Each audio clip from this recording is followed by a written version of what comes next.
Good morning from Los Angeles. Am I hoarse a little bit?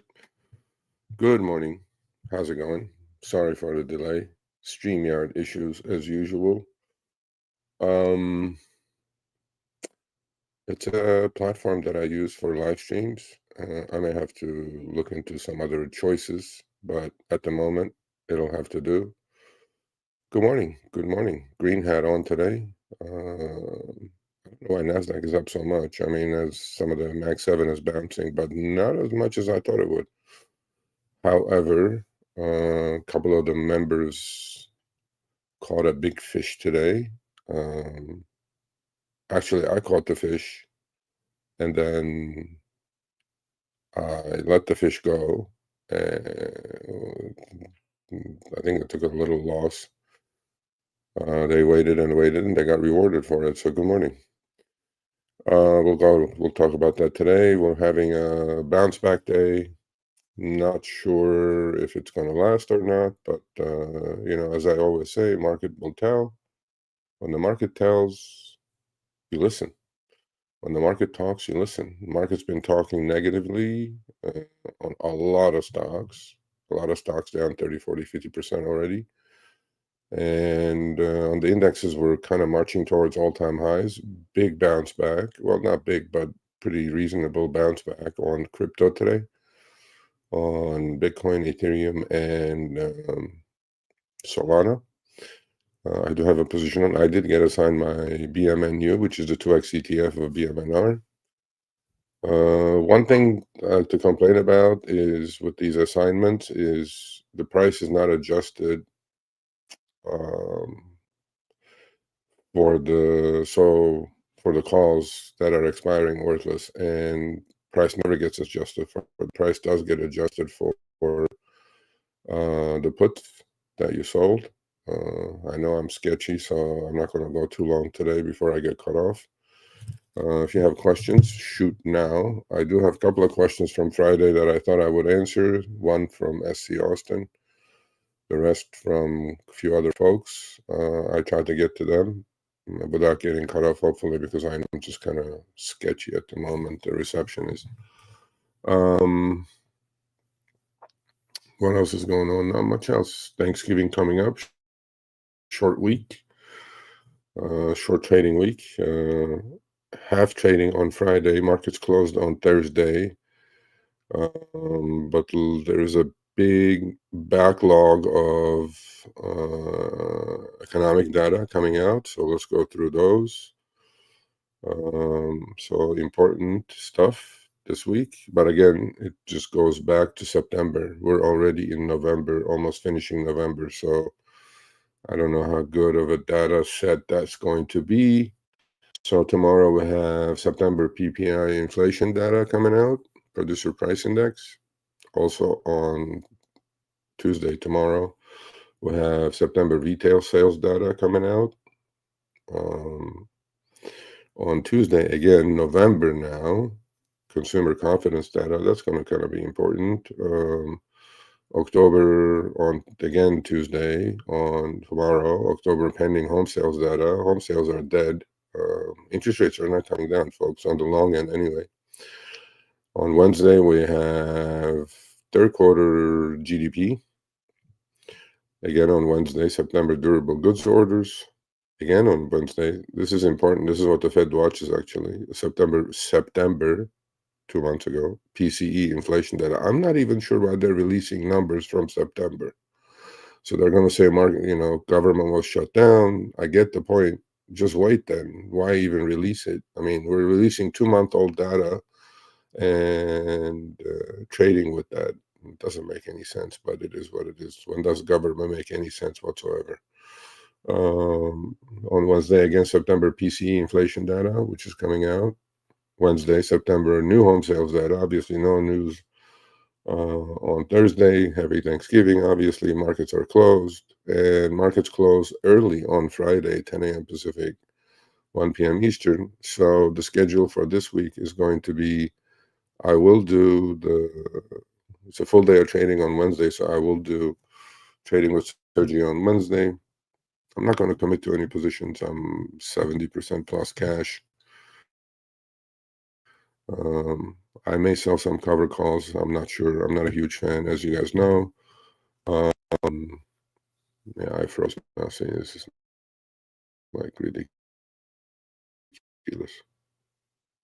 Like, it's irritating as heck.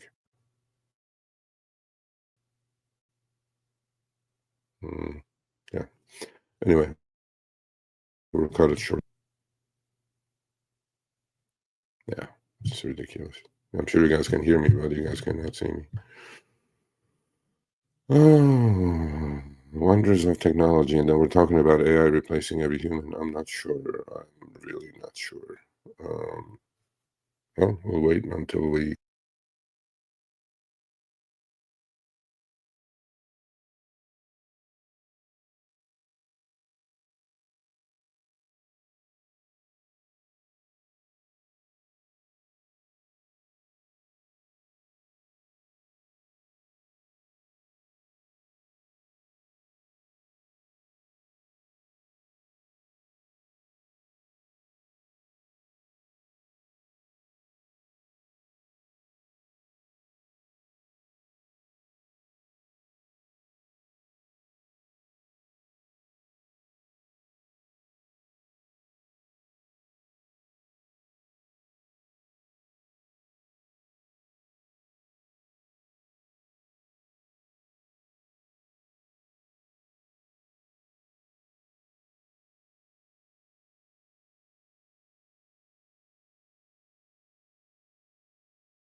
Are we back on?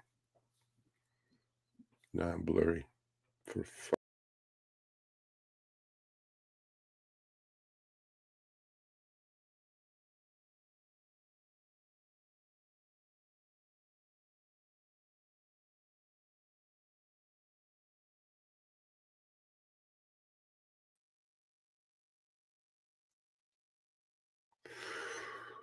it says live. I don't know what's going on. Can you guys give me a thumbs up if you guys can see me?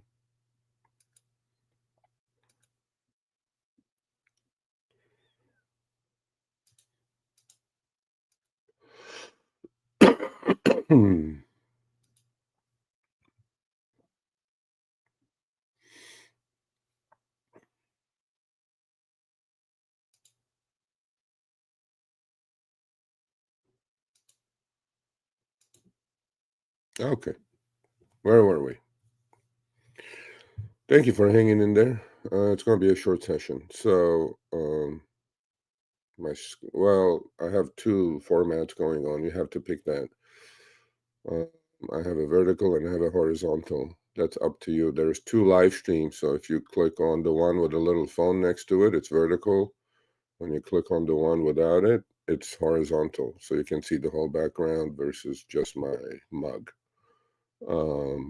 That's up to you which one you choose to watch, not me. So, if you go to YouTube and you see two live streams posted, one is vertical, one is horizontal. Yeah, well, you're on vertical because I can see a little phone logo or vertical logo next to your name. So that means you're on the vertical. You don't have to log in and log out. You just kind of choose which one. So YouTube is doing this. YouTube is offering horizontal and vertical. So anyway, where were we? I was going through my list. Yeah, you just got to pick one. Because most people watch it sometimes on their cell phones, and that's why YouTube is doing that. I think it's helping, actually. More people are able to log in or tune in. Where was I? I was reading this. So let's go through it real quick again. September PPI inflation data. All these numbers are from September, except a couple exceptions. September PPI tomorrow. September retail sales tomorrow. November, which is good. November consumer confidence data tomorrow. And October pending home sales. So all over the place. The dates are all over the place due to the government shutdown. Wednesday, full day of trading Wednesday. U.S. Q3 2025 GDP data. Wednesday, again, September durable goods orders. Wednesday, September PCE inflation data, September. So most of this is September stuff. I don't know what the market's reaction is going to be to 2-month-old data, but I guess they have to put it out. But I'm sure the Fed is watching the current data.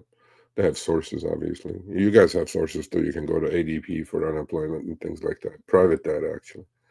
Government data is always to be readjusted, or you know how that goes. So the markets are closed on Thursday, obviously, for Thanksgiving. Half day of trading on Friday and full day of trading on Wednesday. So this week's schedule is going to be trading with Sergio on Monday. I'm not going to commit to anything new. I'm just going to hold what I have at the moment. Trading with Sergio on Monday, which is now. We froze again. Trading with Sergio on Wednesday, 10 a.m. Pacific, 1 p.m. Eastern.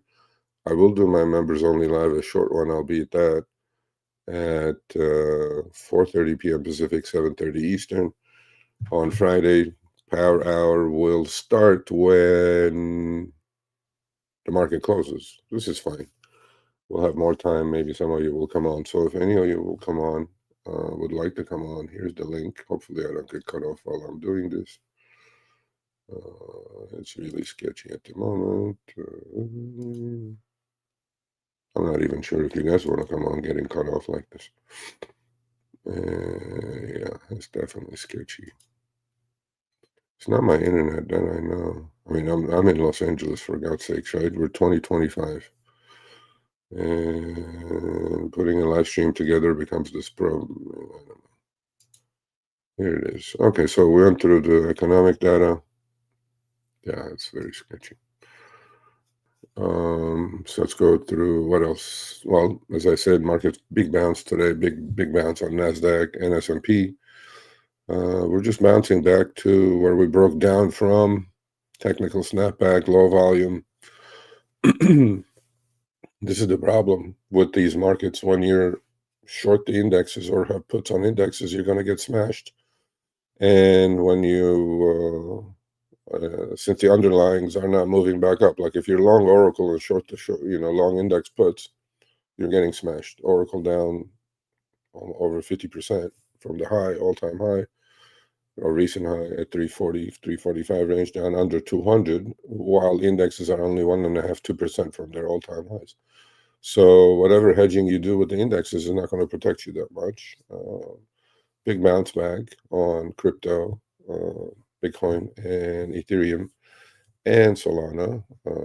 I am involved in BMNU. I got assigned. I'm not going to buy anymore, and I'm definitely not going to look to sell calls. I'm looking to sell long strangles, actually. So since I'm long the shares, I'll sell some more puts, let's say $5 puts. for December. December is going to be a short month, folks. So we have a couple days off already. Regular expiration, the 2X ETF. So we're going to talk a little bit about that. We're going to talk a little bit about, and I'll show you guys some examples of why you guys should not be messing and buying and holding 2X ETFs. There were a couple of questions from Friday's Power Hour that I want to answer. Let me look at my notes, what they were. I know one was from SC Austin. Well, let's look at those questions. Okay, so his question was Sergio cover calls on Greeks. Yeah, it's important. Well, we'll go through that. Yeah, yours is Vega suppression, compression. Well, we'll go through that as well. And then 2X ETF slippage. So let's take it one at a time. And then we'll go through positions and then we say goodbye. So cover calls, right? You know, a lot of stuff there's on the internet about cover calls, how wonderful they are. For me, cover calls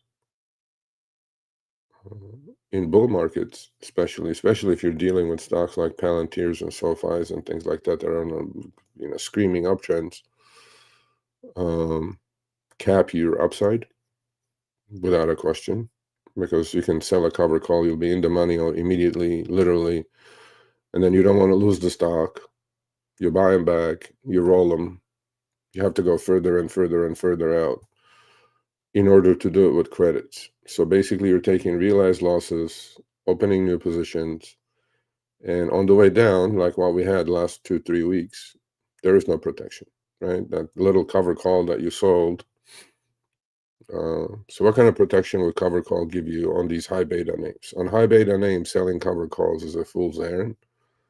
Look, if you believe the company, if you like the company, if you sold cash secured puts and you got assigned, hold your stock. That's how you make money. There is many studies out there. You guys can go check them out. You don't have to just take my word for it. There is $15 trillion worth of structured products out there. Structured products are basically that are products that sell nothing but cover calls on indexes, on underlyings, and things like that. There's many by JP Morgan's. Every brokerage house has one. These structured products make the managers tons of money. And if you look at their historical returns, they underperform on the way up and they underperform on the way down. That's the reason of cover calls. When you sell a cover call on a stock, and if you don't want to lose it, you have to roll. This rolling game will get you every single time. All I'm saying is there is a time and place for cover calls. You must understand how stocks move, first of all, okay? If you look at any chart, and that's what charts are good for, looking backwards. If you look at any chart, there is a breakout or move in the stock. That move is substantial. If you're long, then there is a period of consolidation because the stock is waiting for the earnings to catch up. The price moves always first, up or down. You guys have to understand that. The stock always moves first without any news. And everybody would be like scratching their head and saying, why is the stock moving? The stock moves before the news shows up. The market always knows somehow. Okay, I'm not going to get into conspiracies and somebody knows and whatever. The thing that you have to watch for is if you're selling cover calls in that growth phase, and again, if you look at a stock chart, stocks go up days when a stock is less than 6 months. Okay, so we have 200 trading days. Up days is less than 100 days. Most of the time, stock is consolidating. If you look at all these high flyers, there's Palantirs and Nvidias and all the quantum names. They were those wouldn't give you any protection on the upside. I mean, on the downside, and cap your upside completely. But I'm talking steady names, steady Eddie names, right? SoFis and things like that. And so cover calls are not going to help you. That's one. Again, you can do your own due diligence and question my judgment about cover calls. Like I got assigned BMNU.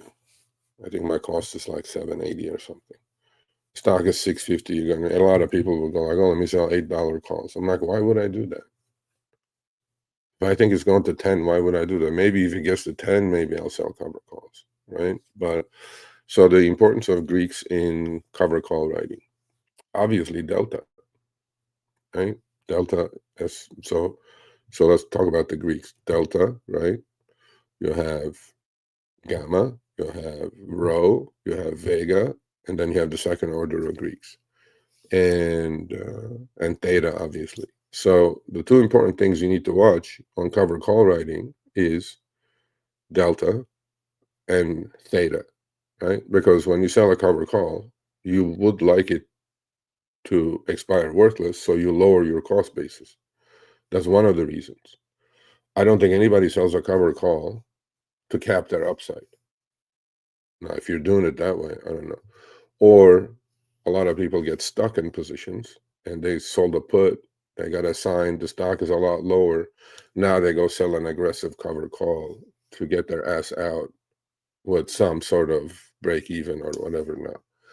But so if you do pay attention to these things, and you have to understand what delta is, right? What gamma is, what theta is, especially in cover calls, then you'll be fine. But for me, the most important thing in cover call, the most important Greek is theta. Theta is time decay. And delta is how much the options will move if the underlying moved $1. Now, if you do have Robinhood's secondary option screen is really, really helpful, right? It gives you a lot of numbers. The closer you are to the money, obviously, the higher the delta is going to be, right? It makes sense. And the further out you are, the lower the delta is going to be. But if you're selling options on 3, 4, 5 beta stocks, your chances of nailing, sideways action on a stock like that is going to be really, really difficult. Now, if you're not dealing with nosebleeds, all close, and these stocks that move 20, 30, 40 points, you're never going to catch it. And on the downside, as we know, what happened last 2-3 weeks is never going to give you enough protection. You've sold a cover call for $2, stock drops 40 points on you. So that's hopefully I answered that question, right? The important thing in selling cover calls is going to be the way I sell cover calls, if I ever sell cover calls, is going to be you look at resistance areas, right? That's why charts are valuable for. If the stock is making all-time highs, why would I sell a cover call? There's no resistance up there. It's like clear air. Let the thing run. But again, you have to understand stocks only move because earnings are there. The other stuff, the fluff that I call, that move up and down 20, 30 points, wildly swinging, it's going to save your ass on those. You're going to get whipsawed most likely. But on steady Eddie stocks, right? Big names, let's say, even the big names. If you look at Googles and things like Amazons and Apples and things like that, they don't go straight up. They go up, they consolidate for a few weeks. That's the time you may introduce some cover call writing strategies because stock is consolidating, gathering energy for the next leg up because the earnings are going to come and catch up. And that's what happens. If you look at every earnings period, there's big moves in the stocks, up or down, right? Well, that's what the price of the stock is going to wait. It will have a big leg up, and then earnings will show up. And then once the earnings show up, and a lot of times when stocks sell off after earnings, people go like, "Oh, the earnings were great. Why didn't they sell off?" Well, stock already took a 30% move. It moved already, right? Sell on news. That's what they say on Wall Street. Sell on news. Well, that's what's happening. So when a stock is consolidating, then maybe go sell some cover calls and try to lower your premium. Try to lower your cost basis. But the Greeks in cover calls is simple. You got to watch delta. If you don't want to get called away, if you don't want to have issues with rolling, again, none of these, I'm not talking the pork belly future types of stocks. I'm talking steady eddies. Go sell, I don't know, 15 delta, 20 delta cover calls. And I personally don't go more than a cycle out if I'm going to sell a cover call. Like if I'm going to sell cover calls on my BMNU, which is a completely different animal, I wouldn't sell it for more than a month out, right? Because that's when the premium compression or theta is going to be taking place. If you go further out, obviously, theta compression is going to be much less, or theta decay or time decay is going to be much less. So that's what I look for. But I am not a fan of selling cover calls. Like today, I could have sold cover calls. My BMNU is up like 30% today. Why would I sell cover calls? Once I get the move that I desire, or I was thinking of getting, or if a stock had a sell-off, for example, on Palantir, had a 50-60 point sell-off, or on Hood, right? 155 to 105, 50-point sell-off. Now, I will look at the chart and I will look at resistance levels and sell cover calls accordingly. But these stocks are moving so fast, right? And sometimes selling cover calls is a good thing to let go. You need to let go of stocks. You can't be in love forever with a stock. It's like being in love with a pretty girl. Once in a while, you got to break up with your girlfriend, although as pretty as she may be. And most people don't. They roll, and then stock takes a dump, and then now they're cussing themselves. I should have let go. I should have, would have, could have, should have, would have. So do cover calls sparingly, low delta, pay attention. Like all these stocks that I talked about, Palantir, Hood, NVIDIA, I would sell cover calls now because I think they're just going to go sideways. A bit of wide trading range. So if I own Hood, I would comfortably, it's a few nickels, dimes, whatever. But that helps. I would sell 150 cover calls, let's say. Or on Palantir, I would sell 200 cover calls, right? And, that's what I would do. If I was long the shares from lower levels, if I'm long at 200 on Palantir, if I sold or Meta, for example, if I sold 680 puts and got assigned, I'm in the hole by 80. Whatever I sell is not going to make any difference.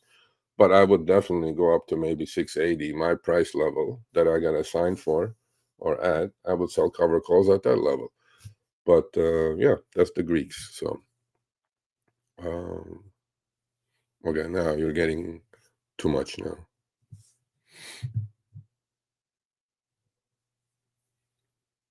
Well, I got frozen again. Well, there's no such thing. Okay, since you guys are hearing me, here's a comment.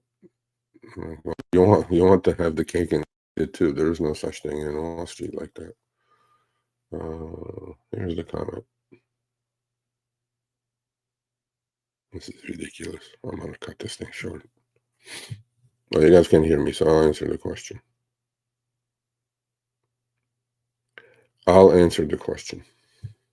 It says, SC also says, Sergio, I want to sell cover calls in a way that I don't want to lose my shares and still create some income.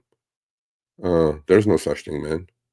You can't, you you can't have the cake and eat it too. It doesn't work like that. Okay. Now, if you don't want to lose your shares and the income you're going to take is not going to be that much, again, I would go 30 days out and go like 15, 20 deltas. But then what if there's news on the stock and it pops? You can't control that stuff. You can control the underlying, So there's no such thing as I want to sell cover calls, create income, but I don't want to get called away. There's no such thing. Anyway, so now I'm frozen again. I don't know. I think I'm just disgusted with this now. Come on, man. For fuck's sake. Oh,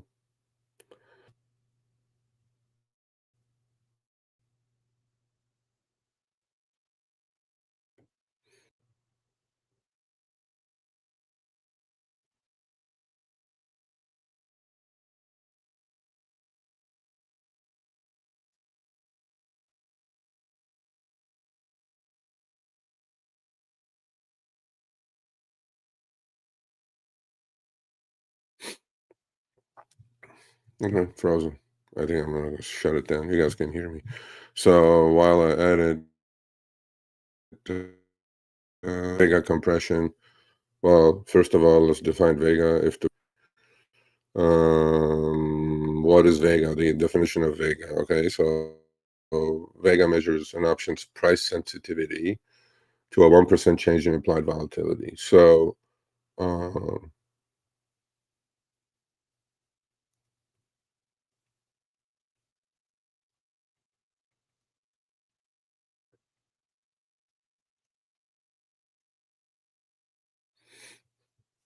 anyway, so let's get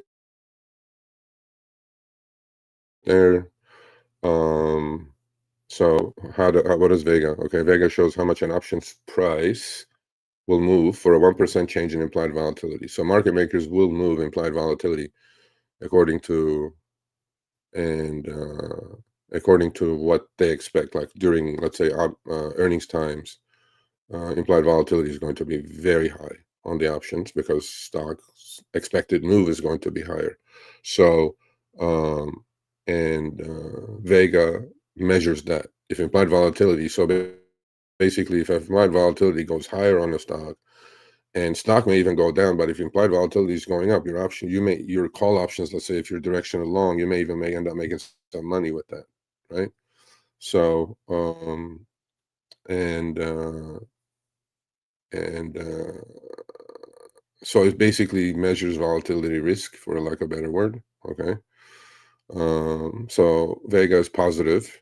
Am I coming back to life? Yeah, I know, but you guys can't hear me.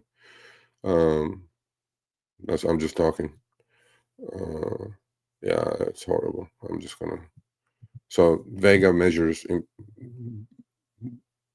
Okay, we're back to life. Are we back to life? Vanna and Charm will do it on Wednesday.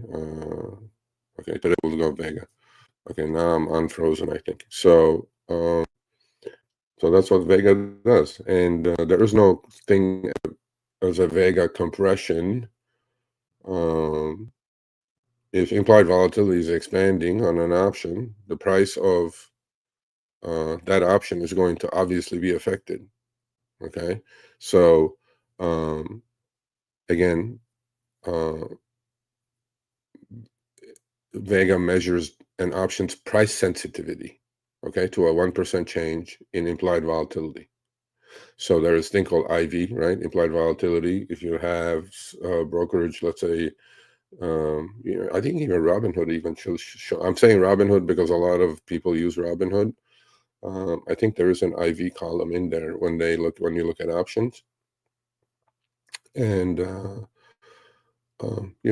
that's what Vega is. So there is no Vega compression. Obviously, there is a IV crush that happens. Let's say if you're trading zero DTEs on indexes, there's a certain time of the day that the IV crush happens. Same thing happens with, individual stocks before or after earnings, right? IV gets increased exponentially, and a lot of people, ask this to a lot of people.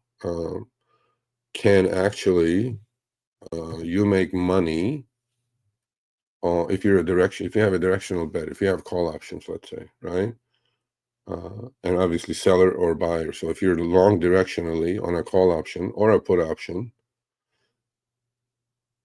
and stock moves against you, but can you still end up making money?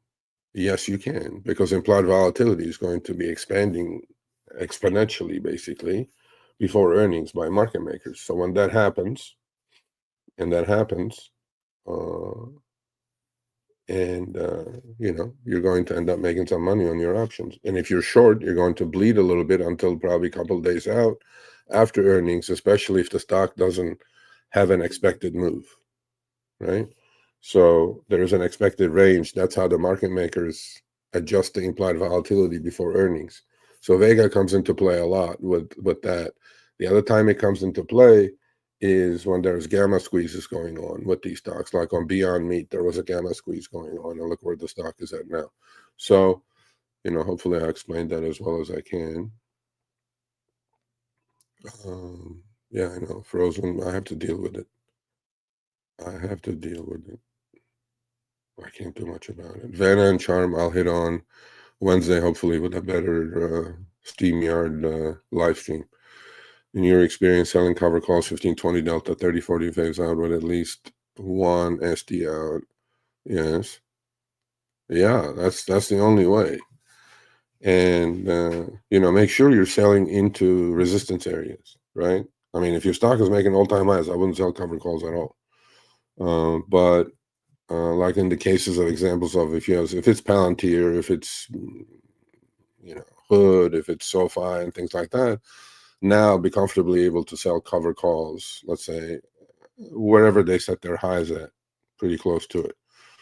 30, 45 days out, 15-20 delta, because what you said is not going to happen, meaning, I don't want to get called away, but I want to create income.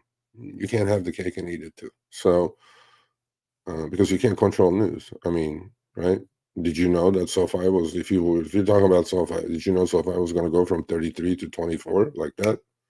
Did you know Palantir was going to go from, I don't know, 200 to 145 like that? Or Hood 155 to 105? No. So, and then the cover calls on that 50-point move is not going to give you any comfort, right? I mean, you're still going to have to eat that 50 points. And what if now Hood is bouncing today? What if it doesn't bounce? Like on a bounce up day, I would sell cover calls on, like today, I would be selling cover calls if I own Hood or Palantir or Nvidia, or any of these, nosebleeds. I'm not even talking about cover calls. Nosebleeds, you got to get in, you got to get out. On nosebleeds, when I say nosebleeds, like quantum stocks, air, power generation stocks, things like that, those, you're just going to go directional. You're going to go synthetics. You want to make money, man.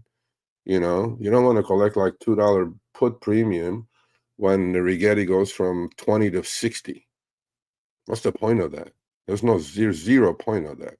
You're taking so much risk because the downside is ugly, and we know what's happening with the downside now. So, in my opinion, it's difficult to have an opinion.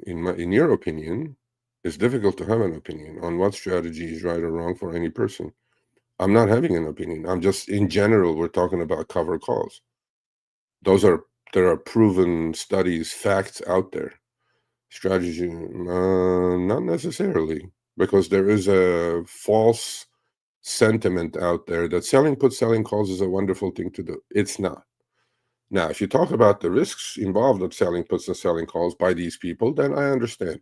And I'm not saying selling cover calls is a bad idea for everyone, but in general, it's a bad idea.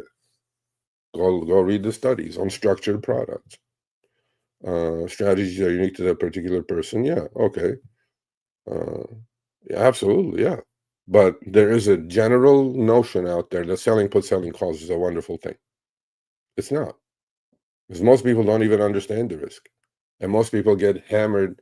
Because I had a viewer on Friday. He had sold on BMNU, that is 5. He had sold $15 puts. And now he's going like, I'm stuck. Now what do I do? I'm like, yeah. Did you know the risk? Well, but what I'm saying is most people don't understand the risk of selling puts and calls. They don't. And they don't have the bankroll. And they don't have the, let's say, intestinal fortitude to withstand a whoosh. And look at these stocks. I'm not telling anybody what to do. Again, none of this is trading financial advice. That reminds me of that Brock Capital. But most people, I think, don't understand the risks of selling puts and calls. And they do it. And then they advertise it because they follow some furu or guru on X and says, oh, look at me. I'm selling so much cover, I'm creating some. Let's talk about the other side. Because I always think about the other side when I'm putting a position on. People shouldn't blindly go into selling calls. I do agree with you. Everybody is different. Everybody's risk tolerance different, and unfortunately, people don't risk manage properly. Like if I was selling cover calls, I wouldn't sell it. But if I was doing covered naked strangles or things like that, selling calls, I have my rules set that if I get there, I'm going to have to take action. Most people don't. Most people do what that gentleman did, sell a $15 put because the premium he was taking for 2 months was too juicy, according to him. He never thought, I'm sure, a BMNU would go to 460, and he's short $15 puts it in the hole by 100 grand, right? Well, should he even have done that? Just by looking at the premium, not understanding the Greeks and understanding what could happen. Because a lot of people, I'll talk about the last subject, I'll talk about the 2X ETFs, and I'll show you guys the disaster that's going on there. And now a lot of these brokerages or a lot of these folks are bringing 3X ETFs, 5X ETFs, because people love gambling. People love, leverage. They're not a good thing. You have to understand, buyer beware. That's all I'm saying. That's why YouTube, absolutely. I'm not giving advice. All I'm saying is I'm talking about Bitcoin. I don't know your account size. I don't know any of that stuff. I do agree, though, that YouTube is very dangerous because there are people out there that only make money. I've never seen some of these YouTubers lose money. Never. They make money when the market goes down. They make money when the market goes up. So their puts are printing when the market goes up, and they short puts, and their calls are printing when the market goes down. But they don't talk about the unrealized losses that they're collecting in their accounts. That's all I'm saying. I'm not arguing with you, debating with you. All I'm saying is, know your customer, know what you can handle, know what your account can handle. If you're a good risk manager, by all means, sell puts, sell calls. If you're not a good risk manager, if you're going to freeze like a deer in front of headlights and you're short puts, short calls, stock takes off, goes up on you and things like that, then you should not be involved in this game whatsoever. At all. At all. Good morning. Good morning. No, I'm not. Look, man, look, you can grab the link and come on if you like. I'm not being accused of anything because I tell both sides of the story. Good, bad, sideways. In general, 100%. There is clowns out there, and I call them clowns, that they always make money.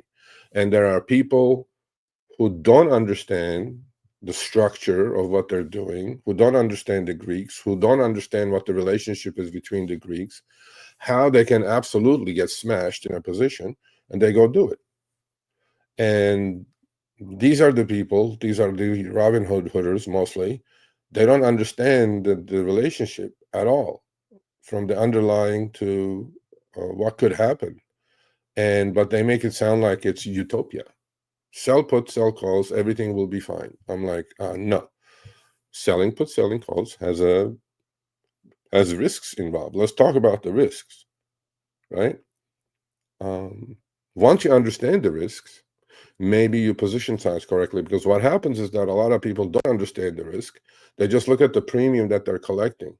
And when it goes sideways, when it goes bad, they blow accounts. That's how you blow accounts. I'm just trying to stop that from happening to a lot of unsuspecting, folks out there who don't know anything about any of this stuff. So that's all I'm saying. No, I agree with you. There is a lot of charlatans out there, and there's a lot of, YouTube furus and ex-furus out there. They go like, oh, look at my calls. My calls are printing. But then when I ask them, what's underlying doing, right? So if you were cover calls on Robinhood and you bought the stock at 150, you sold a $150 call, hoping to maybe get 3% out of it, right? You're long the stock. A stock drops from 150 to 105. Okay, yeah, your cover calls are going to print because the underlying is dead. But you're looking at a $45. Okay, let's say you took in $5. You're trying to make, for a week or two, you took in $5. You're trying to make 3%, right? A lot of people do that. Now, if you say, well, I'm going to hold Robinhood for the next 10 years, oh, that's a different story altogether. But there are a lot of people out there who don't do that. There are a lot of people who are trying to do cash grabs and short-term stuff, and right, especially with the introduction of weekly options, zero DTEs, and things like that. That's how you get stuck. And once you get stuck, then they don't know how to get out. They just don't know how to get out, right? So if I was long 100 shares of Hood at 100, okay, and I took a leap to 150, great. Sold the 150 calls, great. Or that guy, I have no problem. It drops to 105. You're almost even on the stock. You lower your cost basis. You're going to hold Robinhood for the next 10 years. Awesome. Wonderful. Right? You timed it correctly. You lowered your cost basis. But then there are people who bought Robinhood at 150 thinking it's going to go to 170, but let me sell the 150 calls for $5. That's 3% for 2 weeks. Great return, right? Where are you going to get that kind of money? Well, now you own shares at 150, less the $3, less the $5, let's say. Your cost basis is 145. Well, stock drops in a week or two, it drops to 105. Those are the people that I'm against, that when they go, oh, my cover calls are printing. Okay, awesome. Your cover calls are printing, but what is happening to the underlying? Underlying goes down 40% in 2 weeks while you're collecting $5. What if Robinhood doesn't bounce back to 145 now? What if it continues to 80? That's the problem that I see. That that people just go, oh, this is awesome. Let's sell some puts. Let's sell some calls. That's all I'm saying. That's all I'm saying.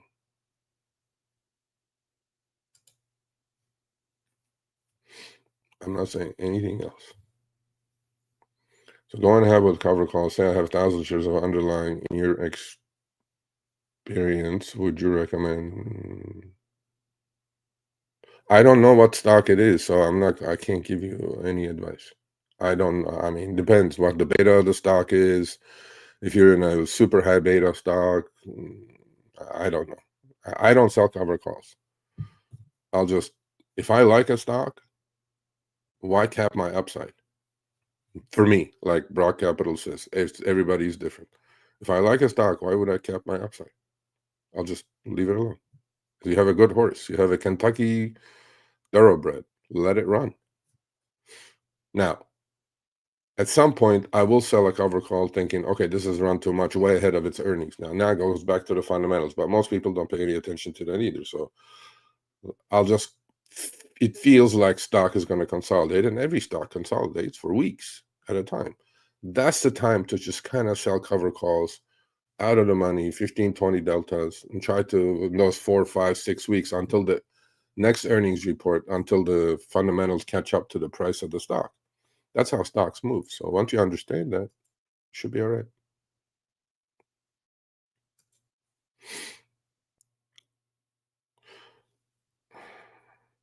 Absolutely, man. You know, because look, I mean, I appreciate that comment. So since 2020, right, since the pandemic, people have not seen, like, we had 2 occasions, right? We had the Japanese yen carry trade crisis last August, right? And then we had the tariffs, musical chairs, or whatever you want to call it, in April, right? Liberation Day. We had 2 massive pullbacks. Well, we also had a longer term pullback from 2021 to 2020, end of 2022, when Fed was hiking rates because they were behind the curve, right? So we had 3 reasonable, substantial drawdowns. 2 of those drawdowns ended with a V bottom. We know which ones: Japanese yen carry trade crisis and April Fool's Day, right? The other one was long, bloody one. Yes, we had some rallies in between, but then it was lower lows, lower highs. It lasted almost a year, right? Okay. During that period, everybody got blown out. If you were selling cover calls, cover puts, none of that would help you. Now, during the V bottom savior, because this is what we're expecting now, markets actually, Nasdaq pulled back 8% and S&P pulled back 5%. Now everybody's expecting a V bottom. Okay, what if Robinhood does not go back to 155? What if Palantir doesn't get back to 200, which I don't think they are? What if Nvidia doesn't go make an all-time high? There are a lot of what ifs, but I don't think they are. I think there's so much technical damage done that this time I don't think it's going to be a V bottom, plus the end of the year issues.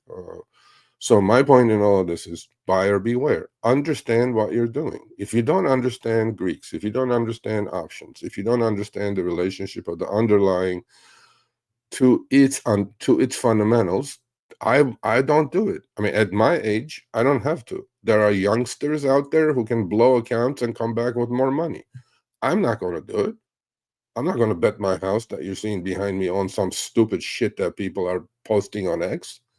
I'm not going to do it. but I'm free to talk about it, and I'm free to talk about the risk because every single position has a risk. If you don't understand the risk and you're only thinking of utopia, you're going to lose. And that's why 90% of people lose. That's a fact. Those are stats. I'm not making those up. So I'm just trying to, having made these mistakes, I'm trying to people understand that there is risk. Look, there is a risk in getting in your car and driving. Minimal it might be, but there is a risk. There is a risk in everything. There is a risk in waking up.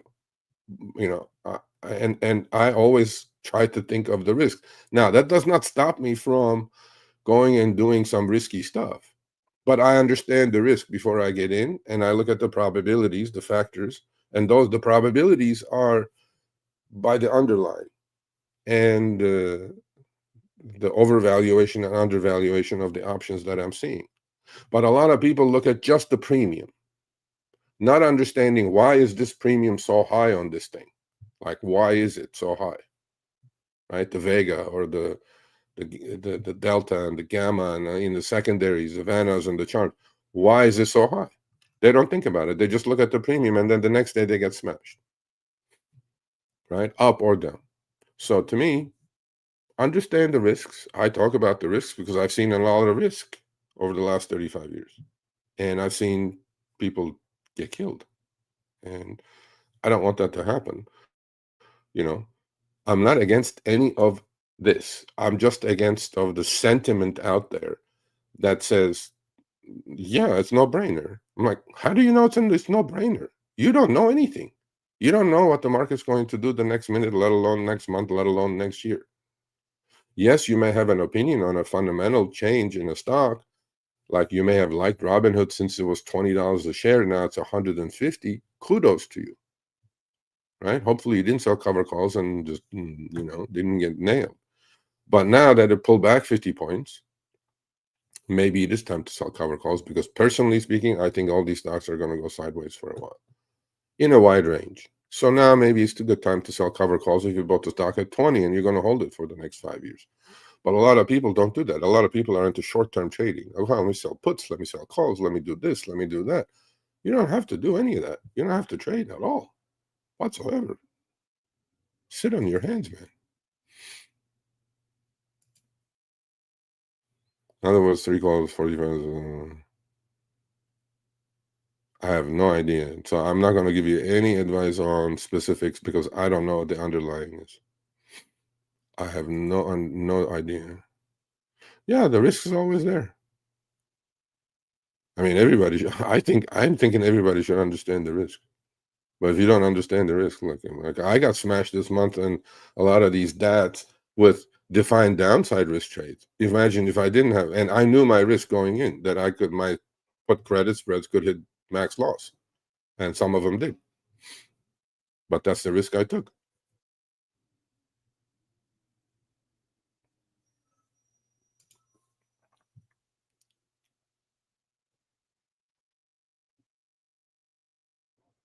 Okay, cool. You want to sell some calls? Go sell $150 calls. If it's hood, if it's $50, your chances of losing, I would just sell it all. Just to go out, 30, 45 days and sell the calls. Go sell December calls. Go sell December 150 calls. I don't think you're going to get called away. Anything further, anybody's guess. Japanese and carry trade was okay, awesome. Wonderful. I don't think it matches the topic, but okay. Anyway. Thank you for thinking about yeah, this is cover calls. Yeah, rolling doesn't do shit. All rolling does is just keep you in the game. Well, if your intent was to stay in the game, why did you even sell a cover call? Right? If you bought hood at 50 and it's at 100, right?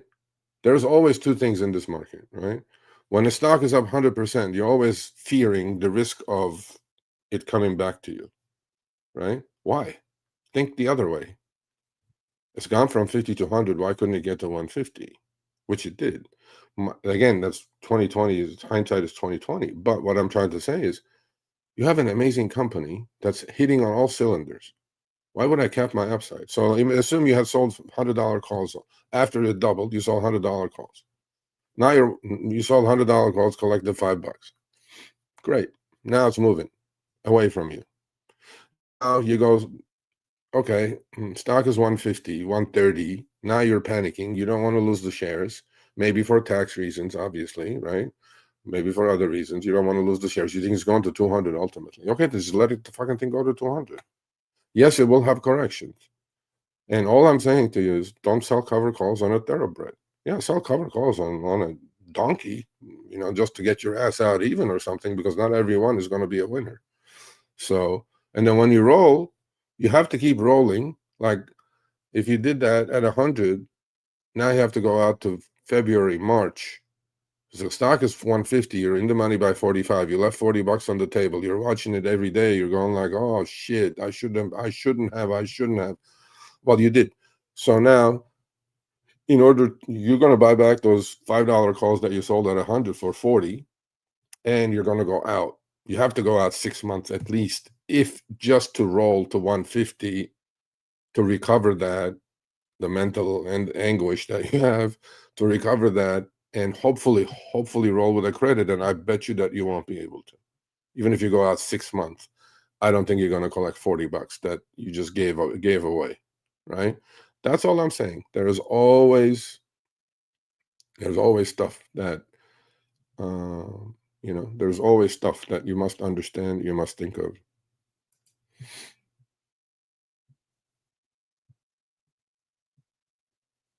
Yeah, well, that's all I'm trying to inform and educate about.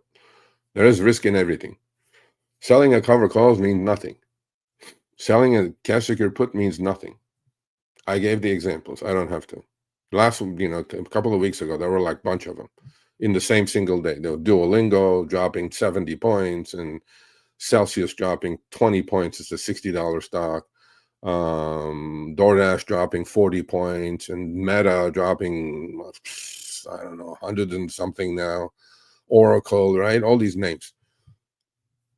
If you saw cash secure puts on all of those, right? You were a short-term cash grabber. Now you become a long-term investor. Even if you sell cover calls now, it's not going to make any difference. Now you're a holder.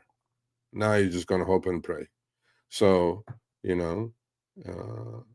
and what happens in a lot of situations to a lot of people is stocks, when their stocks are going up, they're in fear that it's going to stop going up and drop. And then they sell it, right? Or they do something with it. Because in my career, most of my win rate is meaningless to me. I did a video about that. Win rate means nothing to me. Nothing. You could be 50-50 and double your account every year. All you need is 1 or 2 winners. But you need to have the discipline to let them run to your target or to your, because then you can F around. You can faff all you want on the side with little shit and whatever. But win rate means nothing to me. And a lot of folks that do this on YouTube or whatever, win rate means nothing to me. I don't day trade. If you're doing day trading, maybe win rate means something to you. But win rate doesn't mean shit to me. You can be 50-50. In fact, I think my account is 52%, 53% win rate this year. But it's going to go up 100%. All I'm trying to say is you have to think differently a little bit. And most people don't talk about any of this stuff. And, I do. Just for my own sake. I mean, it's not that complicated. You know what the risks are when you're selling a cover call. And you love the stock. Why sell a cover call? I don't know. Let it run. Okay, now let's change the topic now. I hope so too, yeah. I hope it's not dead candy. It feels like it, honestly. Yeah. It definitely feels like it's a dead cat bounce. I mean, there's so much resistance up top now. But then it's crypto, right? It's crypto. It's crypto. Anything is possible in crypto land. I mean, this also shows that crypto maybe is not, is not ready for prime time. Because if you move like 40-50, like the US dollar, let's say, as much as I don't like the US dollar, the fiat currency, what's going on with it, it doesn't move 40% in a week Okay, maybe it's not ready for prime time. Maybe crypto is not ready to be used, as a form of payment or things like that. I mean, that proves that. I mean, it's moving 40%. Bitcoin top to peak to trough. What was that? 35%, right? Ethereum was 40+%. Solana was 50%. That's a lot, man. What others? I mean, that's like pork bellies, so maybe it's not ready. Maybe it's not ready for prime time. Well, thank you. I'm trying. I mean, sometimes the shit I'm thinking is like, okay, it's too complicated. People don't understand what the heck I'm saying. And then I go, well, I'm doing it for people who understand, who are in the situation like that. So.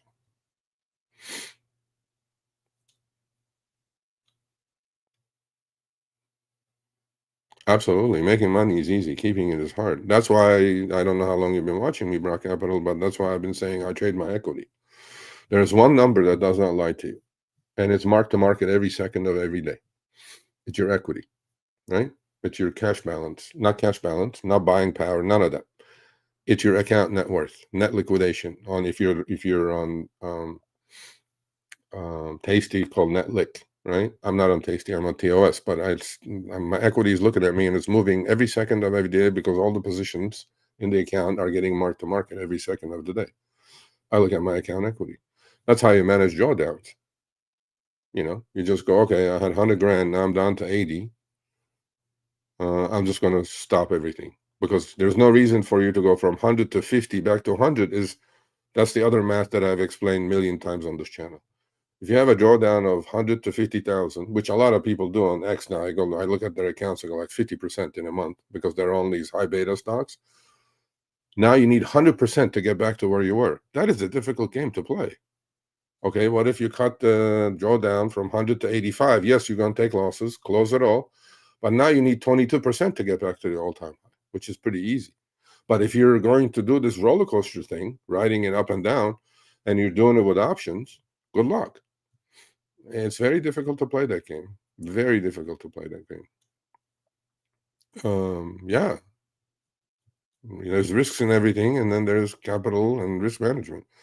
I joke with friends. I swim in the ocean strapped to a tuna trying to get it. Yeah, exactly. Well, close. Yeah, that's a pretty good one. That's a good analogy. I may steal that from you. I don't know, though. I don't know if that's a good analogy. I have to think about that. I have to think about that. But anyway, so, that's where we are, man. Look, all I'm saying is understand the risks.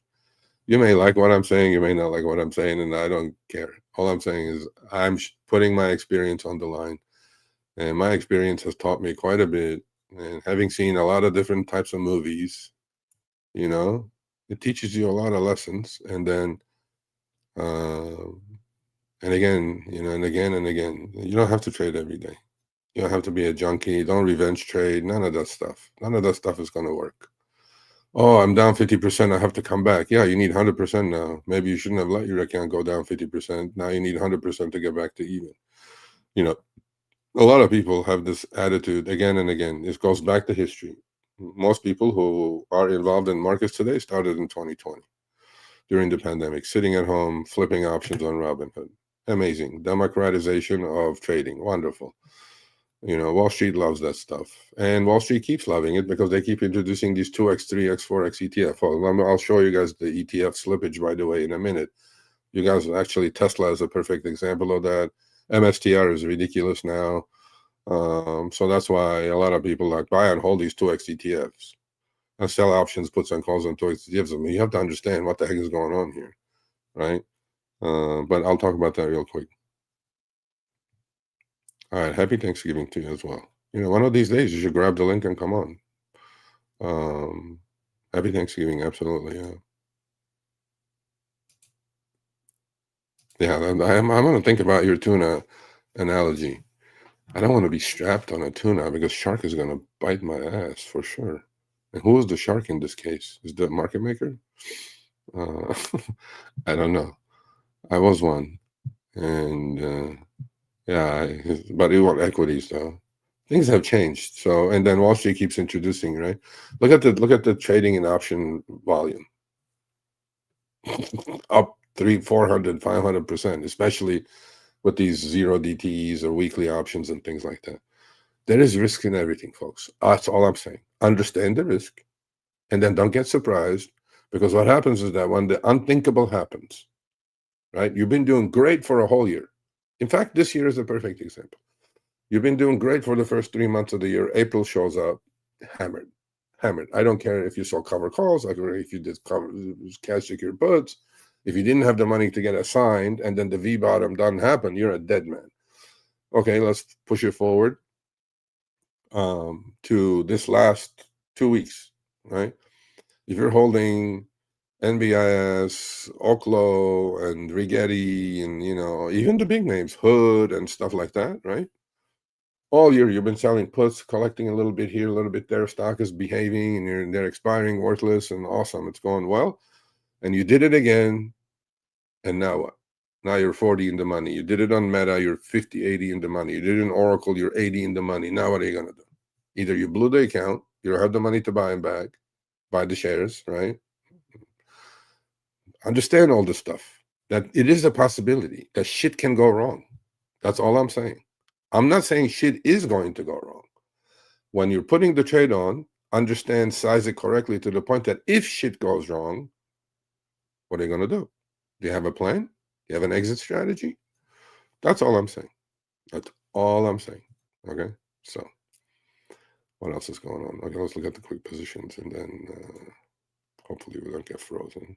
Okay, so you guys can see this, I'm sure. I hope. Let's not freeze. We froze. No, we didn't. Okay, cool. What do we have? Let's go to monitor. Ah. Come on, man. You mother humper. Yeah, we froze. 695 on BMNU. That was 32%. Holy shit. Might break even on that thing shortly. See, I didn't sell cover calls on that. Oh, they're there. All right, what do we have? We have the same 4 positions. ASST, I have 400 of the 2.5 calls. Yeah, something's wrong with it. I'll just go through it and then hopefully, what is happening? I don't know what's going on. Okay, so on Strive ASST, I have 400 leaps going out to January 2027, eating a little bit on those, and I have 300 leaps going out to January 2027 of 5s on ASST. BMNU. Now, my cost base, I got assigned, I took the shares. It shows my cost basis is 891. Fortunately, it's a lot lower because it didn't consider the calls when I did the naked strangle. I'm not naked, covered strangle on this. Or I put on naked strangles. Basically, what I did is I sold 710 naked strangle, 810 naked strangle, 610 naked strangle when the stock was going down. Well, I took in a certain amount of money. So for the 7s, I took in 65 cents. For the 8s, I took in 85 cents. Well, stock is 695. So my 7 strangle, which I got assigned for at 7, well, we're at 695. Well, my cost basis is 635. So one problem with Think or Swim, it doesn't adjust until a few days later. So, but it's okay. It shows 891 cost. It shows I'm down 7 grand. I'm not. I think my cost basis is about a touch under 8 actually. So what do I do now? Now stock is 7. Okay. Do I go sell the 10s? Do I? Are they worth anything? 10s for December? Let's take a look. Are they worth anything? Yeah, it's this computer is frozen. StreamYard is frozen. Everything is frozen. Anyway, let's take a look if we can get there. Yeah, I don't know what's going on. So anyway, I'm long 5,000 shares of BZI. Took average cost 243. Stock is 233, and I am long only now. I closed all the put credit spreads without getting to max loss actually. Oh, there we are. Okay, so what can we do with this? What can we do? We can sell the 5 puts and 10 calls. Wow, 10 calls are up to 75-cent offer. I may be interested in that, actually. Sell some puts. I don't even know if these prices are alive because the screen is frozen. Excuse me. Okay, I can't do this. It's debilitating. If I can get back to monitor, I go through the positions. And then I was long 210 of the January SBET $15 calls. That's all I have. And I will hold these. And okay. All right. I think I need to end this because I can't keep doing this. So you guys know, I'll post the positions on the community page of the YouTube channel today. It's Monday, Wednesdays, and Fridays, full transparency. Absolutely, man. Why not? We're all a community. We're all trying to be successful. I just want you guys to understand the risks. That's all there is to it. There's risk in everything. There's no free money on Wall Street. You will learn that. You'll pay your tuition a few times, and you will learn that. But I'm here to inform and educate. You know, I just don't want you to get caught in some useless Furu's web and go pay subscription and Discord and this and that. If all these people were so successful, I would look. If I had a formula that I was so successful with, I wouldn't be doing this. I wouldn't be like, oh, like I wouldn't be selling it. I wouldn't be selling it if it was so good, right? So again, like Broad Capital says, not not every strategy will fit every person's character, bankroll, risk tolerance, all that stuff. First, you have to know who you are. Yeah, you chose to get the car, get in the race. Yeah, you're going to crash a few times. I'm just trying to make the crash more or less lethal, let's say. That's all. Because there is ways you can get killed in a car crash. And, I don't want you to. But anyway, so I think with the freezing and stuff, we're going to end it here. I'll come back, less frozen version of me, Wednesday. Trading with Sergio, 10 a.m. Pacific. Bring your questions. Hopefully, I answered both your questions. Who was it? I don't know who was, but I will answer. What did you ask me?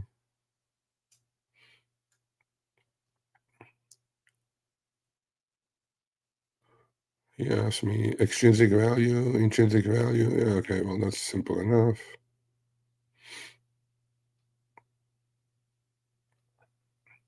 Well, you should know that. If you don't know that, you shouldn't even get near options. Theta, I kind of explained. Actually, theta, I did explain. Vena and charm. Okay, we'll do Vena and charm. 2 second-order Greeks. Again, something to do with implied volatility. One of them, anyway. And, maybe we should do, maybe I'll do a video on the Greeks. I don't think anybody will watch it, though. Because they don't care. They just look at the premium. Like, oh, look at this juicy premium. I'm like, yeah, there's a reason it's juicy. There's a reason because the risk is there. Nobody's giving you free money, man. The buyer of that is expecting complete opposite of what you're expecting, by the way. That's why we have a market, right? This is a 50-50 game. Like you're buying a stock right now, you're thinking it's going to go up. The seller is thinking diametrically the opposite of you. One of you is going to be right. And why is it you that it's going to be right? You think about that? Right? Okay, well, once in a while, it happens the other way. Because, market's not going to come save everybody's ass every single time. But anyway, that's my opinion. I could be wrong. So trading with Sergio Wednesday, 10 a.m. Pacific, 1 p.m. Eastern. Friday, I'll do Power Hour. I also do my members only live. My members group is Crickets, although a couple of them killed it today. I had bought a stock called INHD. I bought like 10, 15,000 shares of it at $1 something. I either broke even and got out with like a couple of cent loss or whatever. Then it went down to like 70 cents. And I was telling him, why didn't you guys get out? And then they woke up to, I think, $3 this morning. And they all go like, that's why. I'm like, okay, cool. See, I was wrong. I mean, by getting out. Could I have held 10, 15,000 shares of a stock? Yeah, but I don't want to watch it go down to, you know, I mean, 60 cents, 70 cents, and then move up to $3. I don't know. I don't know how to play that game. Maybe I need, some of you will have to educate me to that. Like first lose 40% and then make 100%. I don't know. I've never been comfortable doing that. Maybe I'm the dumb one in the room. Potentially, could be. Because a lot of people do this roller coaster thing, riding up and down thing. And for some people it works, for some people it doesn't. But at this stage of my career, life, age, whatever, it makes me uncomfortable. And I have not changed my structure or my trading rules at all. I was like this when I was 25 as well. So, and on the desk or trading my money at 30 or 40 or 50. So my point is, I was never able, or I was never comfortable enough to buy something, go down 50% only to go back up to 100%. I can't play that game. I don't know how to play that game. It allows them to do so, but I can't. So maybe I'm wrong. I don't know. But anyway, I'm going to end it here. We'll see you guys on Wednesday. And just at the end, I froze again. That's awesome. Yep, sure did. Anyway, we'll see you guys on Wednesday. Trading with Sergio, 10 a.m. Pacific, 1 p.m. Eastern. I'm out of here.